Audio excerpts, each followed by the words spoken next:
Olá! Seja muito bem-vindo ao nosso canal.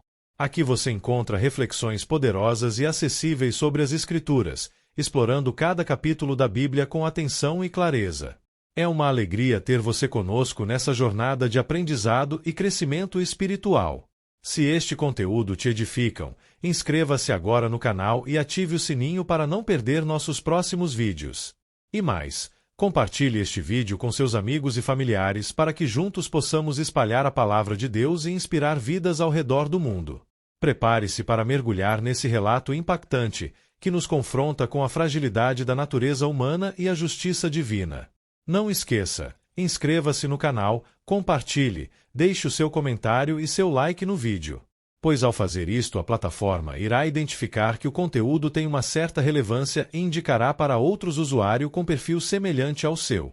No livro de Ezequiel 42 descreve as câmaras e as áreas destinadas aos sacerdotes na visão do templo restaurado.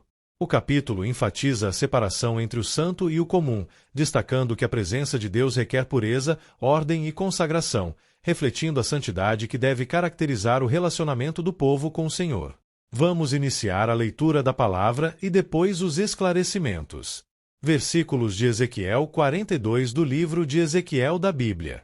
As câmaras dos sacerdotes. Depois disto fez-me sair para fora, ao átrio exterior, para o lado do caminho do norte, e me levou às câmaras que estavam defronte do lugar separado e que estavam defronte do edifício, do lado norte. 2 do comprimento de 100 covados era a entrada do norte, e a largura era de 50 covados. 3 em frente dos 20 covados, que tinha o átrio interior, e em frente do pavimento que tinha o átrio exterior, havia galeria contra galeria em 3 andares. 4 e diante das câmaras havia um passeio de 10 covados de largo, do lado de dentro, e um caminho de 1 côvado, e as suas entradas eram para o lado do norte. 5 e as câmaras superiores eram mais estreitas, porque as galerias tomavam aqui mais espaço do que as de baixo e as do meio do edifício. 6 porque elas eram de 3 andares, e não tinham colunas como as colunas dos átrios, por isso desde o chão se iam estreitando, mais do que as de baixo e as do meio. 7 e o muro que estava de fora, defronte das câmaras, no caminho do átrio exterior, diante das câmaras, tinha 50 covados de comprimento. 8 pois o comprimento das câmaras, que estavam no átrio exterior, era de 50 covados, e eis que defronte do templo havia 100 covados. 9 por baixo destas câmaras estava a entrada do lado do oriente, quando se entra nelas pelo átrio exterior. 10 na largura do muro do átrio para o lado do oriente, diante do lugar separado, e diante do edifício havia também câmaras.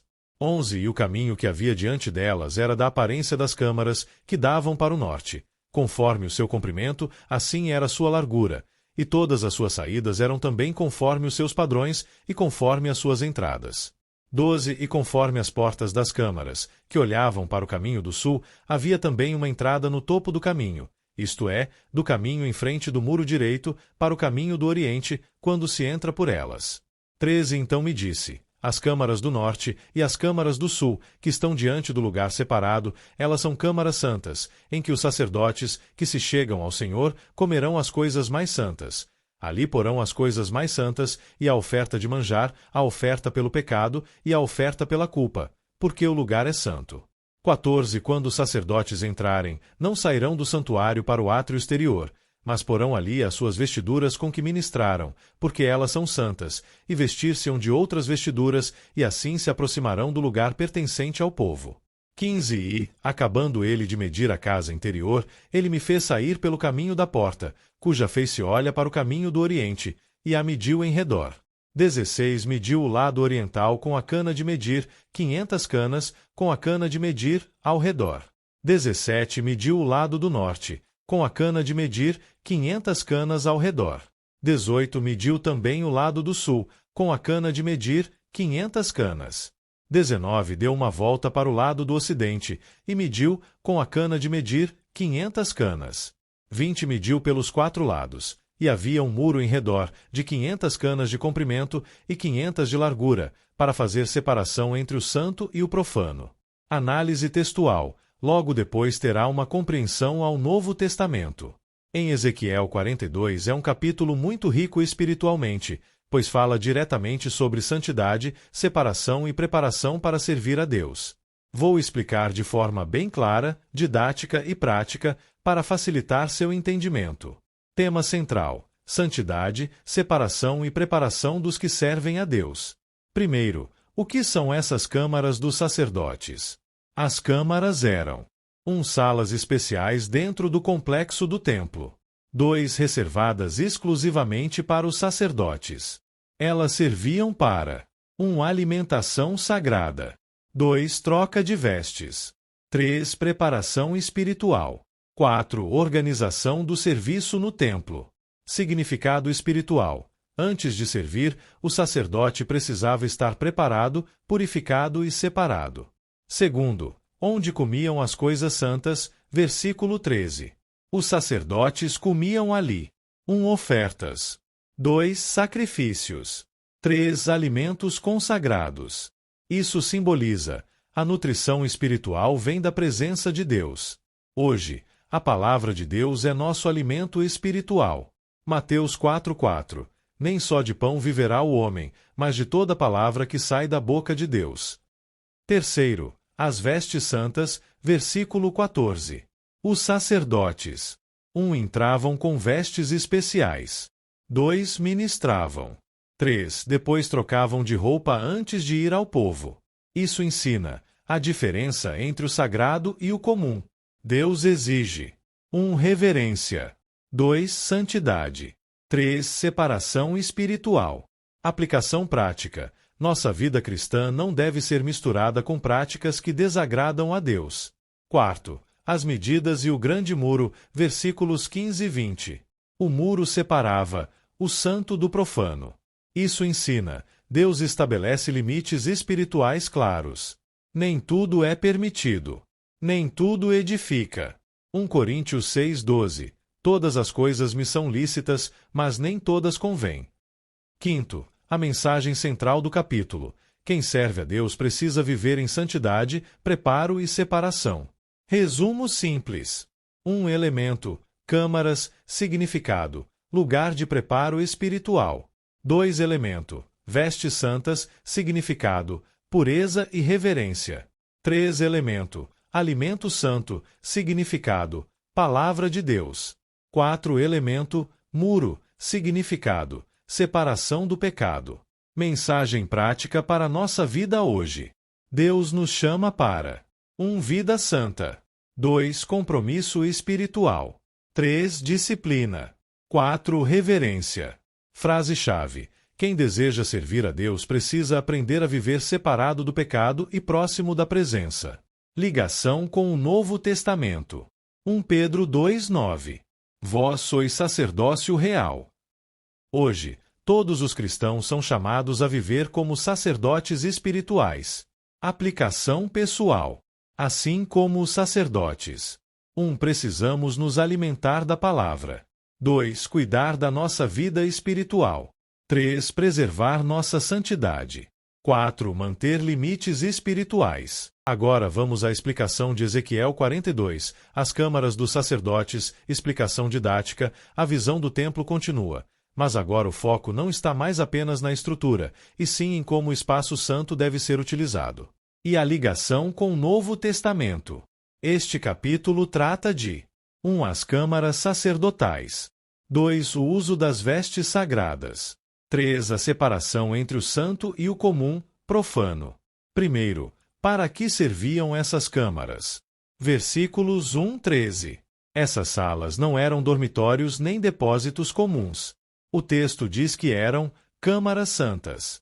Ali os sacerdotes: 1. Comiam as ofertas sagradas. 2. Guardavam ofertas pelo pecado. 3. Guardavam ofertas pela culpa. 4. Guardavam ofertas de manjares. Ou seja, era um espaço exclusivo para o serviço espiritual. Isso mostra algo muito importante: nem tudo pode ser tratado como comum quando se trata de Deus. Segundo, as vestes sacerdotais, versículo 14. O texto afirma que: 1. Os sacerdotes deveriam trocar suas roupas. 2. Não podiam sair diretamente ao povo com as vestes usadas no ministério. Por quê? Porque elas são santas. Isso ensina que o que é consagrado a Deus não deve ser misturado com o uso comum. Existe uma distinção entre santo e a profanação. Um santo, consagrado a Deus, profanação, uso comum. 2 santo, ministério, profanação, vida cotidiana. 3 santo, serviço divino, profanação, relações sociais. Deus está ensinando que sua santidade exige respeito e limites. Terceiro, o muro ao redor, versículo 20. O capítulo termina dizendo que o templo tinha um grande muro, para fazer separação entre o santo e o profano. Essa é a ideia central do capítulo. Deus estabelece limites espirituais. Nem tudo pode entrar na presença de Deus da forma que está. Santidade envolve 1. Separação. 2. Pureza. 3. Preparação. 4. Reverência. Ligação com o Novo Testamento. Esse princípio continua no Novo Testamento, mas com uma mudança profunda. Primeira, agora nós somos o templo. O Novo Testamento ensina que o templo não é mais apenas um prédio. O povo de Deus se torna o templo. 1 Coríntios 3,16. Ou seja, a separação entre santo e profano agora acontece dentro da vida do crente. Segunda, santidade ainda é necessária. Assim como os sacerdotes tinham que trocar vestes, não misturar o santo com o comum. O Novo Testamento ensina, revesti-vos do novo homem, Efésios 4:24. Isso é linguagem sacerdotal. A ideia é tirar o que pertence à velha vida, vestir o que pertence à nova vida em Cristo. Terceira, separação espiritual. Em 2 Coríntios 6,17 está escrito, saí do meio deles e separai-vos. Não significa isolamento social, mas uma vida distinta em valores e prática. Mensagem central de Ezequiel 42. Este capítulo ensina que 1. Deus é santo. 2. O serviço a Deus exige preparação. 3. O que é consagrado não deve ser tratado como comum. 4. A presença de Deus requer distinção entre santo e profano. No Antigo Testamento isso era arquitetônico, muros, salas, vestes. No Novo Testamento isso se torna interior, coração, mente, comportamento. Isso é especialmente relevante para você que está estruturando conteúdos formativos, como seus materiais de educação e formação de vida. O princípio de separação e disciplina é base tanto da vida espiritual quanto da vida prática. E chegamos ao fim de mais um vídeo. Espero que você tenha gostado e aprendido algo novo com a gente. Se você curtiu o conteúdo, não esqueça de deixar o seu like e se inscrever no canal. Isso ajuda muito a gente a continuar trazendo conteúdos incríveis para você. Compartilhe com seus amigos e familiares. Vai que eles também se interessam e aprendem algo novo. Obrigado por assistir. Nós encontramos no próximo vídeo. Até mais!